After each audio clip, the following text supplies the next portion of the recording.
First story. Immature Op told his infertile older sister that she would be a terrible mother, and no wonder her ex abandoned her after she refused to raise her poor sister's 4 kids, as she was expecting one more just because she had money. Op is now having a meltdown after she kicked him out and cut ties with him. I, 17, have 2 sisters, Alice, 29, and Miranda, 33. I am much closer to Alice than I am to Miranda. Miranda is also not on good terms with our parents. Alice has 4 kids and is currently expecting child number 5, while Miranda can't have children, which her ex divorced her for. Miranda is very successful in life. She has a nice apartment, works a good job, and earns a decent amount of money. Alice, on the other hand, is struggling financially. She had her first child right out of high school and got pregnant with her second child soon after, so she decided to become a stay-at-home mom to her children while her boyfriend provided for them. My parents and I try to help them out as much as possible, be it childcare or money, whatever she needs. I love my nieces and nephews. I take them to the park and play with the older ones, and I really enjoy it. Miranda doesn't help out with them. She says it's because she's too busy. Well, she works long hours, but she doesn't have kids, so I don't know what she does on weekends. She also doesn't help out financially, which I find unfair since she makes so much money and all she does is spend it on herself. Although she does give us very nice gifts for Christmas and birthdays, my parents nag her about it, saying she should give some of her money to Alice monthly, and I agree with that. So, here comes the part where I may have been in a role. I was at Miranda's place last week as she baked muffins and invited me over to eat some and catch up. We got on the topic of Christmas presents, and I told her some of the stuff I wanted. She nodded and said she would give our parents a coupon for a much-needed vacation, Alice some clothes she had mentioned, and also some new boots and jackets for her kids. I was a little stunned she didn't have more for Alice, so I asked, "Why do you only give Alice the bare minimum? You can afford to help out more and you refuse to, out of spite?" Miranda looked at me and laughed. She said it wasn't her business to feed 6 people and that Alice was old enough to make her choices and live with the consequences. She knew what she was getting herself into and that she wouldn't pay Alice's way through life just because she kept having children she couldn't afford. I was stunned at how coldly she reacted. I asked her how she could live her life being so selfish and uncaring, and she got angry and told me, "Listen, kid, there are some things you are way too young to be discussing with me, and this is one of those. Drop the subject or get out." I got really frustrated with her and said something I probably shouldn't have. I told her, "No wonder your husband divorced you. Even if you could have children, you would be a terrible mother." Miranda got very quiet and told me to leave and never come back. She has now blocked me on everything, and though I don't agree with her not helping out, I'm starting to feel guilty for what I said. AA verdict. Major ARL update. So, it's been a while, and I know I haven't answered any comments because I was too ashamed, and I still am. When my parents and sister found out what I said to Miranda, they were absolutely furious. Alice shouted at me so long that my ears were ringing. She looked like she was about to rip my head off. You were right. My sisters had a whole life before I came along, and I was too immature to understand the dynamics between them. When I look at my post, I am disgusted by my tone and what I assume was the truth because not only was I an absolute **** hole, I was also terribly wrong about a lot of things. Alice never asked for money or childcare. My parents did that willingly, and as I was raised alongside them, they felt more like siblings to me, so I didn't mind. My family also never painted Miranda as the big villain. That was all just me because she was already grown and out of the house most of the time when I was little. I just didn't have a deeper connection with her. Maybe I was resentful that she was never there. I can't tell. My parents also didn't really pressure Miranda into thinking she should give money to Alice. They only asked her to chip in for bigger presents, which she always did. I was so blinded by my love and concern for Alice that I vilified Miranda. I apologized 100 times to Miranda. I wrote her letters, tried calling, and went to her apartment, but she wouldn't see me or answer my letters, and she is within her right to do so. I hurt her deeply, and she doesn't owe me forgiveness. But the reason I made this update in the first place is some hopefully good news. For you, Miranda has since moved away with her ex. I don't have the whole picture, but they are still very much in love. When his family found out Miranda was infertile, they pestered them to no end, and their marriage didn't withstand that. It was really horrible, which I never knew. My parents said Miranda didn't want me to know the truth, but now that they are in another country, I hope they can be happy again. Also, please don't hate on Alice. She is a wonderful person and a very good mother to all of her kids. Her third pregnancy was twins, which they didn't expect, and her boyfriend had a vasectomy, but they ended up pregnant regardless with baby number 5, which has been born in the meantime. Her boyfriend has also gotten a promotion at work, and they can now live more comfortably. I know I am in the wrong, and that I have a lot of growing to do. I deserve everything you said in the comments. Maybe one day I can have a relationship with Miranda again, but on her terms. If you want to know anything else, let me know. I promise to answer as many comments as I can. Relevant comments by SEO Valentine. I'm so glad you learned this lesson. As a woman with ovaries that are trying to kill me monthly, and no, not in that way, I was so pissed off with you that when I saw the original, I had to look for an update. I literally wanted to say something terrible to you for saying that the value of your sister was her fertility, maternal status, marital status, and her willingness to fill out checks. With the subject line, "My sister had more accident babies than the way you just went," and said she makes good money. I don't know what she does with her money in her downtime on the weekends. After all, she doesn't have kids. Was just so jarring. It was like you thought people would only need money to provide for their children, and according to you, if they don't have kids to provide for other people's children, then you call her terrible in all walks of life. When she tells you it's not her responsibility to provide for others, this was a good lesson learned. But holy crap, the consequences.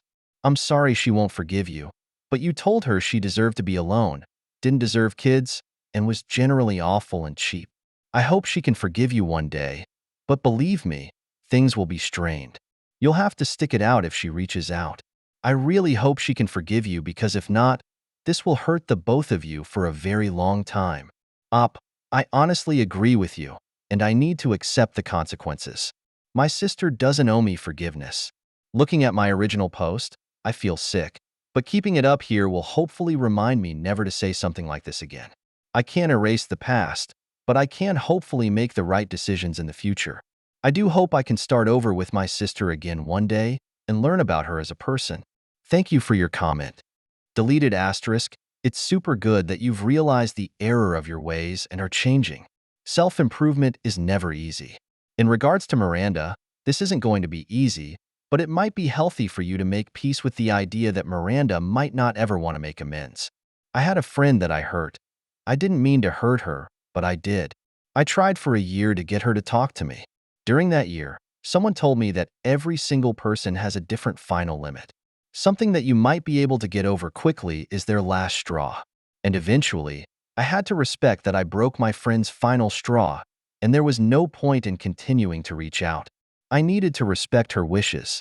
There's a possibility that no matter how much you change, even as you become the complete opposite of the version of you who said that, Miranda may have felt her last straw was crossed and never have any desire to let you back in. Therefore, try to center your progress around becoming better for yourself, because you can't control what Miranda does or ever make her forgive you. But you can make sure you never hurt anyone else like that again. And every single one of us has that one person in our lives who we hurt, and they don't want us or our apology as a consequence. Sometimes the growth comes from making peace with knowing we're the villain in their story and focusing on making sure we continue to grow and apologize when we get it wrong. You've got this, OP. Thank you for sharing your story, asterisk. I am really sorry for what happened to you and your friend, but that is actually very good advice, and I will try to remember it. I've realized that I am, as my sister would say, a work in progress. She said that often, and I am just now starting to appreciate what she tried to teach me, which makes me even more sad. I will keep in mind what you said. Thank you very much. Timely Donkeys 430 asterisk. I'm sorry, I don't care if I get downvoted for this, but I don't believe any of this. For you to say the cruel things you said, OP, you did not just say those out of the crack of your asterisk asterisk. Those vile and disgusting comments you made would leave me to believe you had some deep resentment towards your sister. I am also happy to say that I hope she does not forgive you, because if my sibling were to say something like that to me, I would not talk to them ever again. Quite frankly, I'm surprised she didn't slap you with that nasty mouth of yours, OP. You're right, asterisk. I did resent my sister, and I guess I never really got over that when I was younger. Miranda was very strict with me. She would make me say please and thank you or eat by myself when I was in elementary school. She got annoyed when I didn't sit at the table and would get mad when I didn't want to eat my food but begged for something else. In retrospect, she was the only one who tried to give me rules and boundaries. I was a rather spoiled child, and I admit that she doesn't owe me forgiveness, and I don't deserve it for what I said. But I will try to better myself for me and my future. Thank you for your comment. Second story, entitled FMIL Destroyed Ops Dress Just 8 Hours Before the Wedding ***. I'm sitting here in my bridal suite, bawling my eyes out right now. My wedding party is doing their best to try and find a replacement dress, but I just needed to write this all out and see what random internet strangers can suggest to make things easier. I'll call my future mother-in-law Karen, and my fiancé will be Lee. Lee and I have been together for 5 years and engaged for about 18 months. I met him in my senior year of college. It was his first year of graduate school. I met his family a year into dating, and they seemed great. Karen was always very friendly to me, and I never had any issues with her. Lee and I even lived with her and his dad during the entire summer 2 years ago after our adjustment lease was up, and we were waiting for our house to be finished being built. There were never any arguments. We had our privacy, and we regularly enjoyed family outings together. Lee and I decided to hold our wedding near the town where we met. I have a friend from college who is from here, and her family has a large estate with an old farmhouse that is the perfect location for our wedding. We have been planning for well over a year, and today was supposed to be the best day of our lives. But Karen has ruined it. On Thursday, Karen, Lee's dad, and Lee's siblings and their spouses arrived in town.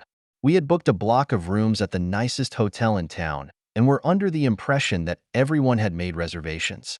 It turns out that Karen and Lee's dad expected to stay on the estate.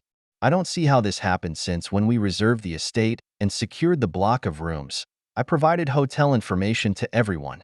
Karen, Lee's dad, siblings, and spouses at a family dinner.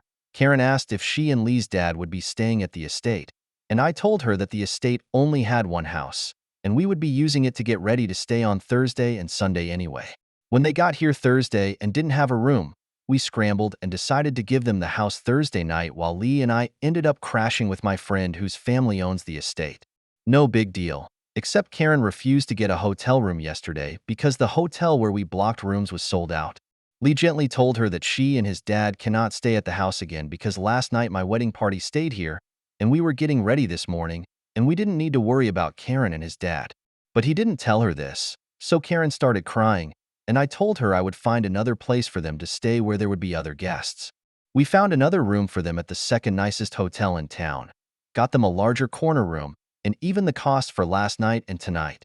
Last night my 4 best friends arrived, and after the rehearsal and dinner, we piled up on the couches, watched movies, ate popcorn, and enjoyed a few cocktails at the estate house. At 8:30 this morning, I was woken up by my mother who had tears in her eyes. I thought something had happened to my grandfather since he's recently been diagnosed with cancer and isn't expected to live out the rest of the year. Instead, she told me that somehow my wedding dress had been destroyed, and there was no way to salvage it. My dress was literally cut into strips. My veil had been ripped to shreds. There's nothing salvageable. I put the dress bag in the master bedroom closet when Lee and I arrived on Wednesday evening. I showed it to Lee's sister, sister-in-law, and Karen when they arrived Thursday night. I hadn't looked at it again since. The only people that had access were Karen, Lee's dad, Lee, my bridesmaids, and my mother. My bridesmaids never went into my room last night, and my mother would have no reason to do such a thing, so it had to be Karen or her husband. I called Lee, crying, and all I could manage to say was, "Your mother ruined my dress," before handing my phone to my mom to explain. Lee was furious. He called Karen, and she hung up on him when he asked her if she cut up my dress. Then he called his sister, and she told Lee he was being ridiculous, saying Karen would never do such a thing. But when he asked her who could have done it, his sister was at a loss for suspects. My mother, grandmother, and 2 of my bridesmaids have gone into town to try and find a dress. Fortunately, my aunt is a seamstress and should be able to make some last-minute alterations if they find a dress. I keep trying to stay positive, but my beautiful dress, the one I imagined marrying the love of my life in, is gone. And Karen, Oh my God, Karen. I don't want to look at her ever again, much less have her be a part of my wedding. I can't bring myself to tell Lee how I feel, and he hadn't asked, probably because he knows what I'm going to say. I just know that what matters is that today, I'm going to marry my best friend, dress or not. I would marry him in a bathrobe, but I don't know how to focus on the happiness of the day with Karen there. TLDR. My future mother-in-law, never any signs of bad feelings between us, cut my wedding dress into pieces, and it's ruined completely. I'm trying to focus on the happiness of the day, but I can't help but feel extremely hateful towards her. I'm trying to salvage the day, but I don't know if I should allow her there or not. I don't know how to handle that conversation with my fiancé. Update. I originally posted this to relationships, but it was deleted for some reason. However, I was told by several people to come here and share the full story. My husband and I met at university 5 years ago. His mother was wonderful to me, respectful, and understood boundaries. We got engaged a year and a half ago. We decided to have a kind of destination wedding where we went to college. It's a kind of small town, but my friend from university has a large estate there with orchards and houses. We decided to marry there. So, my husband and I arrived Wednesday night to stay at a house on the estate. I put my dress bag in the master bedroom closet. Thursday evening, my mother-in-law, father-in-law, husband's siblings, and their significant others arrived in town and came out to see us at the estate house. I showed my mother-in-law and my sisters-in-law my dress. The mother-in-law and father-in-law thought they were staying at the estate, not with us, but at another house on the property. This was the first time anything like this happened, and even though I thought I had made it clear, they needed to secure their own lodging. I figured it was an innocent mistake. See, when we got the estate, we contacted the nicest hotel in town to get a block of rooms. We told everyone at the same time during a family meal. I provided contact information for the hotel, and my mother-in-law asked me about everyone staying at the estate. I told her that space was limited on the estate and left it at that. I realized that I should have specifically told her that she needed to get a room in town, but she also knew that my bridal party was staying with me Friday night, so we could get ready there Saturday morning. So, when they arrived Thursday, my husband's siblings and spouses had booked hotel rooms, and my mother-in-law and father-in-law thought they were staying on the estate. My husband explained that wasn't the case. They were shocked. So, we decided to give them the house for the night and crashed with my friend whose family owns the estate. We did this because the hotel was fully booked, and as late as it was, we just wanted to take the easy way out. Well, on Thursday, her mother-in-law refused to go to a hotel because she didn't want to be somewhere without other guests. We ended up finding them a bigger corner room at the second nicest hotel in town where there were other guests staying, and we paid for it. I thought everything was fine. Friday, we had the rehearsal, and after the girls and I hung out, had a few drinks, and watched movies. Yesterday morning, my mother woke me up at 8:30 and was in tears. She had gone to get my dress to let it air out, and it had been cut into strips. It was cut in 4 sections from top to bottom, and my veil had been ripped nearly in half. The only people who could have done this were my husband, my mother-in-law, my father-in-law, or my bridal party. So, I called my husband, and all I could say was, "Your mother cut up my dress." Before handing the phone off to my mom, fortunately, I composed myself enough to talk to him a bit and allow a few people to go into town to try and find a replacement dress. I tried really hard to keep positive. My husband called his mother and asked why she ruined my dress. She hung up on him. Then, he called his sister and told her what happened. She swore her mother couldn't have done that, but when asked by my husband, she couldn't suggest another culprit. They decided to confront their mother together. Since a lot of people had a problem with it in my original post, I told my husband not to come to the estate house. We had planned a special first look, and I didn't want to let my mother-in-law ruin that as well. So, the outcome of all of this is that my husband told his mother she was not allowed at the wedding. She proceeded to lose her mind. Apparently, this was alarming for the family since this was entirely out of character for her. However, no one tried to force my husband to change his mind, which made me feel better about continuing with the wedding. We just asked a few trusted friends to keep an eye out for her and her father-in-law during our celebration, but they didn't attempt to come. The father-in-law also said that they would pay for the ruined dress and the replacement dress purchased yesterday. There were plenty of people asking where my mother-in-law and father-in-law were, but my husband and his siblings handled it by saying she wasn't feeling like herself, and that sufficed. This morning, our father-in-law called, congratulated us, and apologized for our mother-in-law's actions. She's wanting to apologize, but I've refused to speak to her. I need to calm down and just relax. My husband and I are at the airport waiting for our flight to go on our honeymoon, so I hope the next week is enough time to get myself together. Update. So many of you have reached out to me, and I couldn't begin to respond to all of the comments, but please know that I have read every single one I received, and that I appreciate all of the kind words and congratulations. This will be another post I cannot reply to, as I am hopefully minutes away from boarding a cruise ship. Some of you suggested a doctor's exam for my mother-in-law. It's not needed. We found out this morning that she has a brain tumor. She and her father-in-law were keeping it from the family so as not to take away from our celebration. They were going to tell us and the rest of the family when we got back from our honeymoon.